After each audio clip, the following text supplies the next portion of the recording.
ఆస్తి అధికారం ఆ తల్లి ఏం నీ ఇబ్బంది? మీ అన్న నీకేం అపచారం చేసినాడు? అన్న అనే పదానికి కలంకం తెచ్చినాడు అంటున్నావు కదా, అంత కలంకం తెచ్చడానికి ఏం చేసినాడు మీ అన్న నీకు?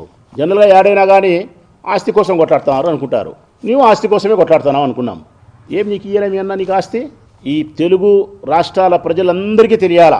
2004లో ఒక్కసారి మీరు రాజశేఖర రెడ్డి గారి ఎన్నికల యొక్క అఫిడవిట్ను గమనిస్తే, ఎమ్మెల్యేగా పోటీ చేసినప్పుడు చూపించాలా. 2004లో రాజశేఖర రెడ్డి గారు నామినేషన్ వేసినప్పుడు ఆయన ఎన్నికల అఫిడవిట్లో చూపించిన ఆస్తులు 2009 సంవత్సరంలో మళ్ళా పోటీ చేసినప్పుడు ఎన్నికల అఫిడవిట్లో ఆస్తులు లేవు. 2004లో చూపించినట్టు 2009లో లేవు. అంటే అర్థం 2009 సంవత్సరం పోటీ చేసే సమయానికి రాజశేఖర రెడ్డి గారి యొక్క ఆస్తులను కుమారునికి కూతురికి రాపిచ్చేసినాడు.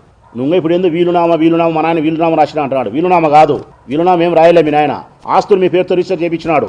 నీకు చేసినాడు, మీ అన్నకు చేసినాడు, ఇద్దరికి, జగన్మోహన్ రెడ్డి గారికి. 2009లో జనరల్గా ఎవరైనా ఏడైనా ప్రజలారా మిమ్మల్ని అడుగుతానా, మన ఇంట్లో మన ఆడబిడ్డకు పెళ్లి చేస్తే ఏం చేస్తాం? మంచి వరును చూసి చదువుకునే అబ్బాయిని, యోగ్యత కలిగిన వారిని, సంస్కార కుటుంబాన్ని చూసి పెళ్లి చేస్తాం. ఇంత బంగారు మన స్తోమతను తగినట్టు బంగారు పెడతాం. పాపకు అలంకారప్రాయం ఆభరణాలు కాబట్టి బంగారు పెడతాం. పెళ్లి చేయిస్తాం గొప్పగా, బంధువులను మిత్రులను పిలిచి. లేదు మన దగ్గర స్తోమత ఉంటే అత్తగారింటికి పాపను పంపేటప్పుడు మన స్తోమతకు తగినట్టు 1,00,000 ఉంటే 1,00,000, 10 లక్షలు ఉండేవాడు 10 లక్షలు, కోటి ఉండేవాడు కోటో, 2 కోట్లు ఉండేవాడు 2 కోట్లు, ఎకరా భూమి ఉండేవాడు ఎకరా భూమి, ఏదన్నా కానీ పాప యొక్క గౌరవం కోసం, పాప యొక్క భద్రత కోసం ఇచ్చి పంపిస్తారు. అంతే, ఆస్తిలో భాగం ఇయ్యరు.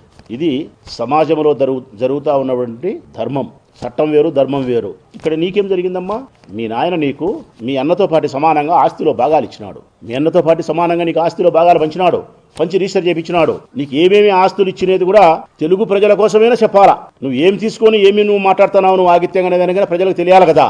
మేము సైతాన్ అంట, జగన్మోహన్ రెడ్డి గారి సైన్యం మేము సైతాన్ కాదు తల్లి, మేము సైతాన్ కాదు. రాజశేఖర రెడ్డి గారి యొక్క ఆస్తులను పంచుకునేదానికి బిడ్డగా నీవు అంతవరకు ప్రయాణం చేసినావు. ఆస్తులు పంచుకునేదానికి మేము రాజశేఖర రెడ్డి యొక్క మీద ప్రేమతో, జగనన్న మీద ప్రేమతో, రాజశేఖర రెడ్డి రక్తమైన జగన్మోహన్ రెడ్డి గారి వెంట చివరి వరకు మా బొందిలో ప్రాణముని వరకు నడిచేదానికి నిర్ణయించుకున్నాం. ఆస్తులకు మీరు భాగస్తులు, కానీ అభిమానాలకు మేము భాగస్తులం. జగన్మోహన్ రెడ్డి గారి కోసం ప్రాణం ఇచ్చేదానికి సంసిద్ధంగా ఉండే మమ్మల్ని పట్టుకొని సైతాన్ అంటారా తల్లి మీరు? మేము కాదమ్మా సైతాన్. మన ఇంటి రహస్యాన్ని మన శత్రువుకు అందిస్తున్నారు చూడి, మన ఇంటి గుట్టును చంద్రబాబు నాయుడు చెప్తున్నారు చూడి, ఏబిఎన్ రాధాకృష్ణ చెప్తున్నారు చూడి. మీరు తల్లి తప్పు చేసిన మనుషులు, బాధ కలిగిన బాధాతప్త హృదయంతోనే మనసుకు గాయమయ్యే మాట్లాడుతున్నాం మేము. జగన్మోహన్ రెడ్డి గారిని మీరు అన్ననే పదానికి కలంకం అనే పదం మాకు బాధ కలిగిస్తుంది. అన్ననే పదానికి అర్థం చెప్పినోడు ఆయన, వదిననే పదానికి అర్థం చెప్పినది భారతమ్మ. షర్మిలమ్మ ప్రెస్ మీట్ పెట్టి సమాధానం చెప్పాలని కోరుతాను నేను.